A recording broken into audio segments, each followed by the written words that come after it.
තමන් කිසිසේත්ම දේශපාලනයෙන් සමුගැනීමට සූදානම් නොමැති බව හිටපු ජනාධිපති මහින්ද රාජපක්ෂ මහතා පවසා සිටී. මාධ්‍යවේදීන් නැගූ ප්‍රශ්න කිහිපයකට පිළිතුරු ලබා දෙමින් හිටපු ජනාධිපතිවරයා පවසා සිටියේ තමන් තවදුරටත් සක්‍රිය දේශපාලනයේ නිරත වන බවයි.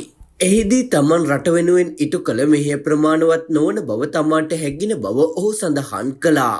පොදුජන පෙරමුණේ ඉදිරි දේශපාලන සැලසුම් සහ ඉදිරි ජනාධිපති වන අපේක්ෂකත්වය සම්බන්ධයෙන් ඔහු කියා සිටියේ 2029 වසරේ පැවැත්වීමට නියමිත ජනාධිපතිවරණයේදී තම පක්ෂයෙන් ඉදිරිපත් කරන්නේ ජනතාව බලාපොරොත්තු වන චරිතය බවයි.